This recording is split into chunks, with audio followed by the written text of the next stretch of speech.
SAP has, like every big vendor, put together a strategy on how they deal with AI and how they're going to make a difference on the AI front. I think actually, based on the research that I did, there is quite a few interesting things that they're doing. Honestly speaking, I don't really see a lot of it in practice just yet. So it's really at the starting point of making AI practically usable in their own context. But what they're doing is pretty interesting. So what I'm going to do today is I'm going to lead you guys through some of this. And as always, I aim to talk about this for 20-25 minutes. After that, we can have a bit more discussion about some of the topics that I touched on or anything else in the SAP ecosystem. And then we go from there. Now, as is customary, first a bit about my background and why I can actually do these webinars. So I've been in the SAP space for about, in the meanwhile, 16 years or something like that. Before that, I was very much engaged for about 11 years in business shared service transformation, outsourcing, offshoring. So I have done a lot of work across many countries, both in Europe and in Southeast Asia. I've also worked in Latin America for a while. So I have a lot of background, not just on around the SAP space, but around pretty much any business application. But the last 15 years, roughly, I've mainly focused on building an SAP systems integrator, and that was Delaware, the name that you see there at the bottom. I left them at the end of 2023 to continue into Icon, and in Icon, build up my new services business, still SAP centric, but closing or trying to address some of the gaps in the market that I saw, and that with Icon we believe we can actually go and address. I'm very sporty, so if ever you guys are in Singapore, you like cycling or you like running, let me know. I do that a lot because you need to keep sane. And that's one of the ways to do it, at least for me. Get rid of your energy and change your focus. About Icon, so you can see roughly where we are right now. So our headquarters is in Singapore. And what are we? So historically, we have specialized in providing technology capabilities to our customers. We work with pretty much everyone out there. So we have worked with Accenture, with Infosys, with Deloitte, with PwC, and so forth. So with a lot of the system integrators, but we've also worked a lot with end customers like Roche, BHP Billiton, Zurich Pharma, and you name it, the list goes on. So across the last 8 years, something like that, we've basically placed about 1,000 people in different companies. And when I joined Icon, I joined them to build up a cost-effective DevOps and managed services from our Center of Excellence in Vietnam, which is where I'm right now. Now, what we also did and what we have invested in the last few years is we have built an AI-enabled platform to improve the matching between business requirements and job descriptions. So someone wants a specific person, we actually do a much improved matching between the two. And we use this both in our staffing company or the staffing side of the business and the services side of the business. So when we want to find people, we typically do that better than most. And this is one of the things where we rely on AI, which is something that we developed in-house. So we work around SAP, Microsoft, and Elixir, which is an output management solution. Now, to the core of the messaging. Now, before we really get into it, we start always with a question. And this is for me just to get a bit of a feeling on how experienced everyone is with the topics that we're going to be talking about or where the different interests are. Fitri, can you please share the questionnaire or the survey? All right, so there is a poll on screen now. Everyone should have the poll in front of him. So if you can do me a favor and ask and reply to these questions. So the first question is, where do or does your organization or do you use Gen AI to drive business outcomes? And the reason why I ask this one is, I mean, I deal with a lot of companies and I actually don't see that much real world use just yet. with the exception of marketing and communications. Marketing and communications, almost everyone uses ChatGPT to compile messages, to write documents and pitches and so forth. But beyond that, I don't really see much real traction. And because we talk about SAP, SAP is really a core business application, and AI within that context is a bit of question on how effective it is.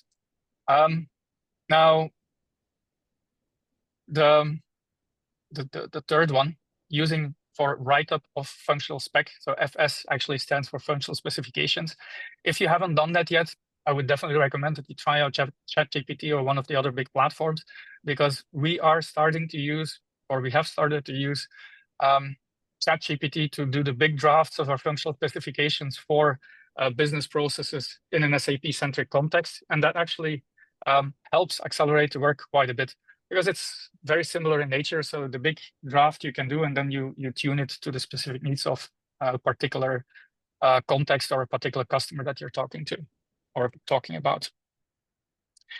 Then the second question is, and this is really for me here, is do you think SAP is doing a great job? I mentioned earlier when I was chit-chatting with Colin, I was on a big SAP event. It was about 5,000 SAP people in the same venue. And we were there for 2.5 days. And in the 2.5 days, we saw one session about how they do AI. So I was just wondering, did you hear a lot about it? And do you think it's they're doing the right things and so forth? And as far as I can see, based on the reply here, quite a few people who know quite a bit of background on this. But still, there's also some that don't really have the detail or don't really understand. So let's see if I can make a difference in that sense. We have 9 people that replied, so about 75%. I'm not going to continue to dwell on this. I'll share the details of the poll now and share results. So as you can see, a good half or a small half of the group here is not using GenAI anywhere. For those, I would definitely recommend that you play around with ChatGPT a bit, especially in this marketing and comms, but also for coding and for writing up functional specifications. And then, of course, beyond that in the SAP context and so forth. Now, an interesting one, I just onboarded a new cohort of young freshers here in Vietnam, in our office in Vietnam. And when I asked them, because they're fresh from school, and when I asked them, how much of your code do you prepare with the help of AI? The answer is pretty significant. So most of them say 90% of their code is written by AI. So if you're my age, then it seems a bit far-stretched. But I mean, these are young people and they embrace AI. And they basically accelerate their coding quite a bit by using it for that. So definitely something you can go and explore. As far as I know, ChatGPT has just released a new version of ChatGPT, O3, I think. And O3 is really focused on improving the specific context-related things like coding and so forth. So that model would be even better to use for writing code. And then in terms of the second question, you believe SAP is doing a great job. So again, quite a few people, half of them that replied to the question, believe that SAP is doing a good job, but a bit of difference in opinion on whether or not it's going to make a tremendous difference. And to be honest, I'm still on the fence on this one as well. I see interesting movements, and this is what I will share in a minute. But I'm not entirely sure yet about the true business impact. So that's something that we'll need to explore and see, and where hopefully you will be able to give me some feedback from your end as well. Okay, so now the poll results we will share as part of the presentation deck. I will include the poll results in this, and then later on, if you want to review it, you can also have a look at it. But for now, we go on. Now, before we get into the detail of what SAP is doing with AI, I just wanted to make sure that we're all on the same page on what we're really talking about. So the big picture, and this has been around since the 90s, is we've been using algorithms and artificial intelligence, whereby we have certain types of behavior that we emulate in a computer, and we imitate human behavior with this, and that's kind of the big artificial intelligence bucket. A subset of this is machine learning, whereby on the basis of certain patterns, computers can learn how to make certain decisions without us writing clear instructions. So they will basically do pattern recognition, and on the basis of that, they can make certain decisions and drive things forward. Now, a subset of that again is deep learning. And in deep learning, the differentiator between machine learning and deep learning is in deep learning, you have specific neural networks or software designed as a neural network. So they try to mimic the behavior of the human brain.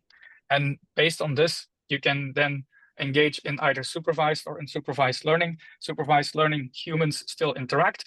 Unsupervised learning, bots teach each other, or different programs teach each other, and they evolve through kind of a teacher and a programming bot. And they evolve by teaching each other different scenarios, and then each scenario, the best outcomes will continue into the next cycle and will change the programming, but the computers basically do it all themselves. I was very surprised to hear that this is something that has been going on when I first learned this, but it makes sense. So they need to learn, and basically in this scenario, we have software teaching software, which is a lot faster than if humans always need to interact. Now, in the next level is the generative AI, which is basically based on a paper that was produced by Google, by the guys at Google. They wrote an approach on how you can actually get to a point where artificial models approximate human behaviors. And this is where then OpenAI picked up on this this paper from Google, and they started to evolve it. And then, of course, Google and a bunch of others also jumped on the bandwagon, and everyone has been developing in this area. And this is the large language models, whereby we have this human interaction, the real world language speak, and so forth. So this is basically where we have seen the massive acceleration since 2022 when ChatGPT was released. Now, there are, of course, many different flavors, but there is a big difference between AI platforms and embedded AI. And the reason why I highlight this is because for SAP, this is also something that is very core to their strategy.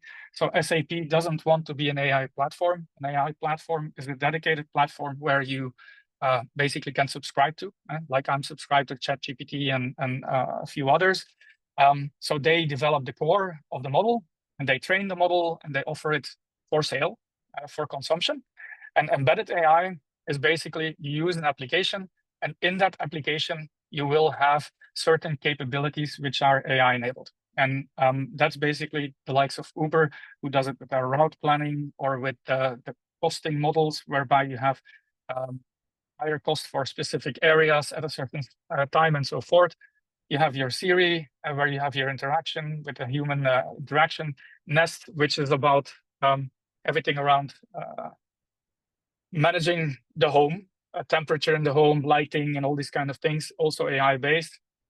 But even predictive text in Office or in your WhatsApp and so forth, they're also examples of embedded AI, whereby you don't take a separate subscription on the AI as such. They are part of another offering that you're already using, because Siri is part of iOS, Alexa is part of a bunch of equipment that Amazon sells. Nest is part of Google, and so forth and so forth. Now, this is the first time, and this is 2023, as you can see, the first time that I heard that SAP was going to start using AI. And to be honest, this was not entirely correct, because SAP already had an offering before this, but I just didn't know. But in 2023, SAP talked about releasing Joule, I don't know exactly how to pronounce it, which is based on IBM Watson's AI engine.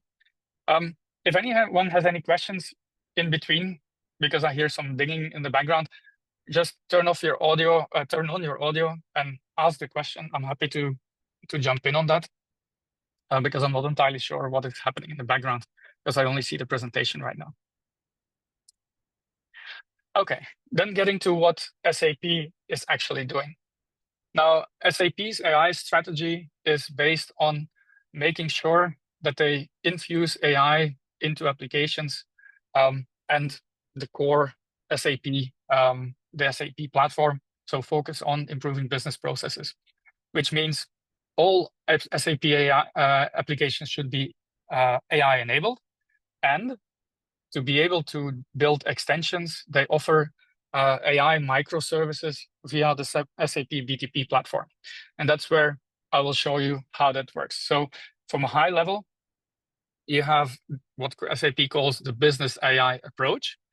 And you will see these words: relevant, reliable, and responsible.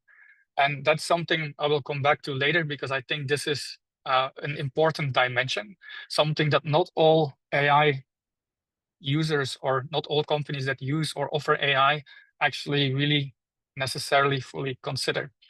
Now, if you look at the SAP AI offering, you have Joule or Joule, that is the Copilot. And the Copilot, you have them, for instance, you have a Microsoft Copilot as well, which is based on a different technology. And there's a few other vendors that also have a Copilot. A Copilot is typically a piece of software that will help you in a very in the front end, let's say. So when you're using a certain application, you will be able to use this to help you accelerate your work, to improve certain things, to help you find information and so forth. So it's like an interactive partner to help you improve the way that you do your work, but it's not necessarily something that fully automates your backend and so forth. Then you have the embedded AI capabilities across the SAP portfolio, which you see here. And then you have the AI foundation, which sits on the business technology platform. And I'll go through all of these in the next few minutes to show you a bit what the big pieces or the big elements are going to be. So this is the logo for Joule. And Joule is what I just mentioned. It's a co-pilot. And it will basically make sure that you can use human language to do certain things in SAP. So one of the applications that I've seen being used the most so far is in helping with reporting. So you can basically say in Joule I want to have these types of data sets provided, and I want to have that type of visualization and so forth. And then Joule will attempt to help you to get the right information out. I've not yet seen it be very effective, to be honest, but it is something that helps us. And as it evolves, it will probably helps us accelerate things like this. So it improves the user experience by reducing the technical complexity and making it easier for users to get the right information at the right time without needing to know the system in such detail and so forth. So they can basically use human language to improve the way that they interact with the system. Now, this is where I mentioned earlier, Joule was not the first time that SAP released AI. SAP released SAP Conversational AI before. And the Conversational AI was a chatbot accelerator. And in the meanwhile, it's no longer available. So Joule is large language model based. And the Conversational AI was it was AI, but it was really specific to chatbots, and it was not large language model based. So it was an independent framework to build chatbots, but in the meanwhile, it's no longer there. So Joule is not a successor of the SAP Conversational AI. It's basically a different tool, which we should not confuse with each other. Now, the second big part of the SAP business AI is the embedded AI. And there, basically, I've picked up on a few examples because it's always easier to understand where the embedded differentiators are. And in this case, SAP has a cash application which is an AI enabled, and it will help improve the invoice matching in the finance area. It's definitely something that I'm keen to go and explore, because it's an area where you have a lot of challenges with small differences in amounts and so forth. So this is an area where I definitely believe it can make a big difference. I haven't seen it used yet, though. Where I do see, and I have seen customers benefit from the use of AI is in IBP, the integrated business planning. So when you do your demand forecasting in the past, you would basically do it on a forecast on the basis of your historical results, and you would try to extrapolate, and that usually was very human driven, and as a consequence, the view of a person would very heavily influence what the actual forecasting would be. Now, because of AI, much bigger data sets can be processed, and you can make predictions in a more accurate manner that consider many more parameters than we had in the past. So a human will, of course, look at the big trends, but AI actually looks at much bigger data sets, and as a consequence, will also consider maybe seasonal events and things like that. So your demand forecasting will be more accurate, and as a consequence, you can optimize your production better. And that's an interesting part in the IBP area. For success factors, I mean, this is the same type of recommendation like the one that you have in Amazon, where you are being recommended certain products. In the case of SAP success factors, users that use success factors over time will get suggestions that are in line with the way that they use success factors and so forth. So again, it's an application of AI, but it's not something that is standalone. It's an accelerator or an improvement of a specific application. Then, and this is where it gets broader, because this is where you have a toolbox of tools. The AI foundation of SAP BTP. Now you can see a lot of different boxes here. Now, the business technology platform, as you probably know, is a toolbox of microservices. And the AI services here basically aim to offer all the different flavors of AI capabilities for companies or users that want to develop specific tools. And you can see based on the different colors of the boxes that there are different types of tools available. And in terms of the different boxes, I'll go into a bit more detail, but in essence, we offer, or SAP offers, all variants of different tool sets for people to work with, but SAP doesn't necessarily develop them themselves. They evolve and improve and contextualize the different tools to make sure that they become available in an SAP-centric view for users to use. And if you look at, for instance, AI services that are most immediately usable is document processing. So we have, for the last 15, 20 years, or even longer, continuously tried to improve document processing, move away from physical documents or digital non-structured documents, and extract the information, make it automatically available, and so forth. And now, on the BTP platform, you have services that allow you to do document processing and make the data structured and allow you to work through the information and make it usable through machine learning algorithms and do document processing. Then the middle block, the recommendation, that's, for instance, an example as it has been used in SAP SuccessFactors, but which you could use in any type of context. So you could, for instance, also, if you have a hybrid platform that is selling certain products or services or whatever to customers, you could use AI to optimize the recommendations that customers get based on their historical behaviors, their preferences, and so forth. And that is now a service that you can call out or use, consume from the SAP BTP platform. And then a last one is machine translation. Now we all, or at least I, use the translation engine of Google, for instance, almost on a daily basis when I'm talking to people that are not speaking my own languages or the languages that I have mastered, I will use, for instance, here in Vietnam, I use translate.google.com, and I use Vietnamese, and I go to English. In a similar fashion, SAP now makes these functionalities available for use within SAP applications. So without having to subscribe to additional outside tools, you can use and consume these AI services directly from the BTP platform.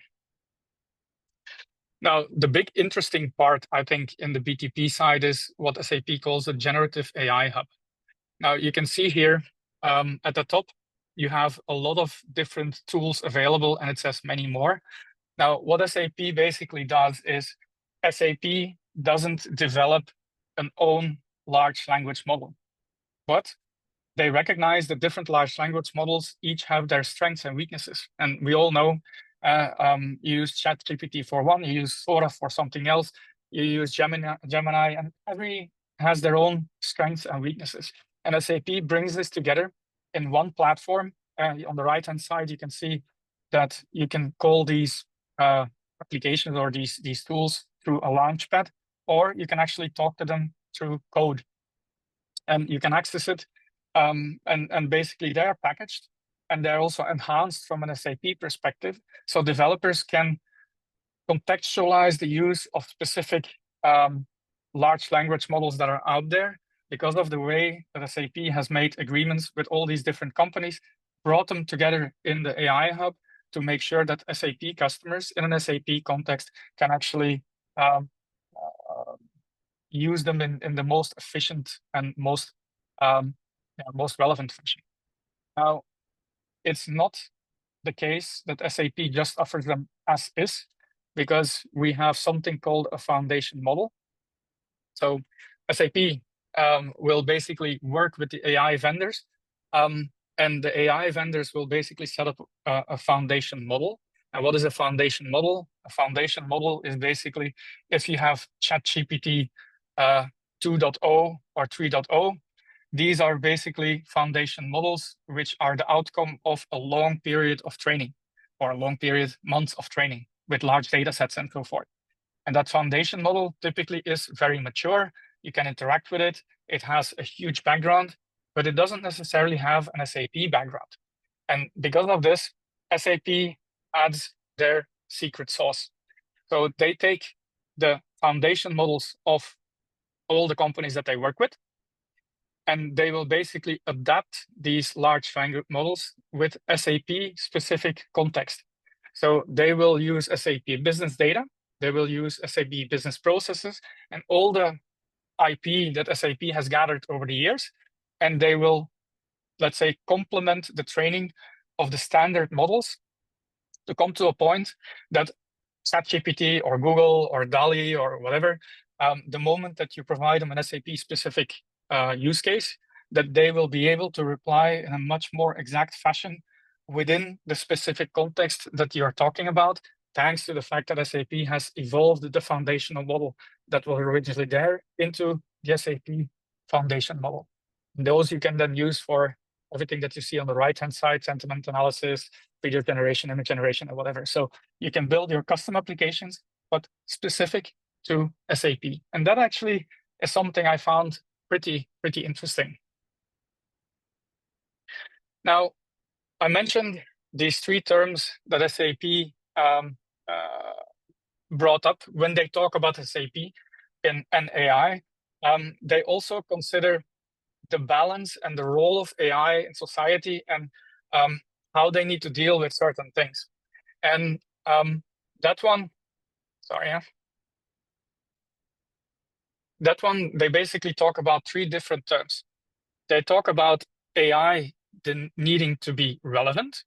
So basically, it needs to fit into your specific business process. It needs to be reliable.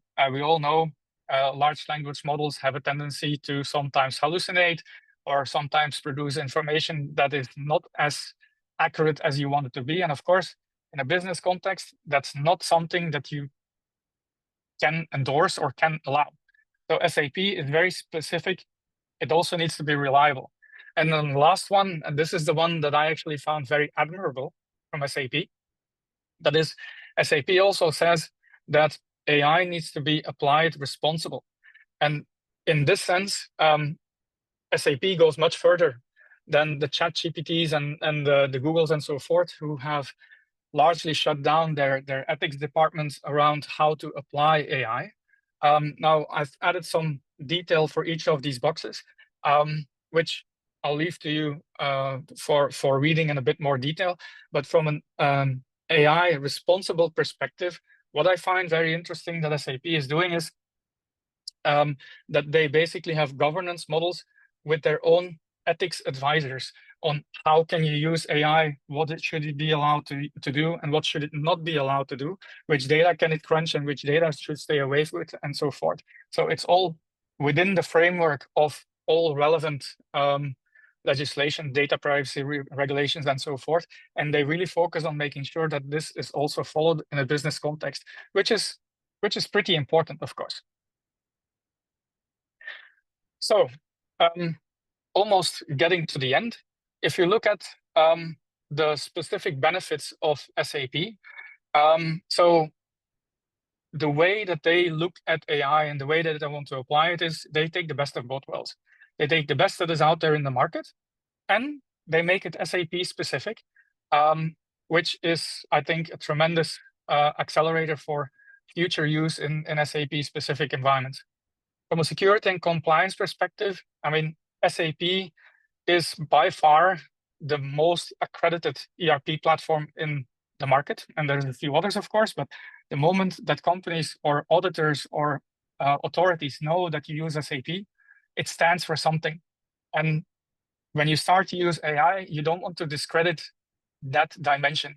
And this is, I think, why, and of course, I don't know the decision process behind this, but this is why I think SAP has also this strong emphasis on security and compliance, making sure that it adheres to all the relevant ethical standards and data privacy regulations. So when you run SAP, you can continue to be confident that even though you use AI, you stay within the bounds of the law and you apply it in a way that is ethical, and that you use it for applications which are benefiting organizations and proper according to commonly known standards and commonly known agreements and human interests.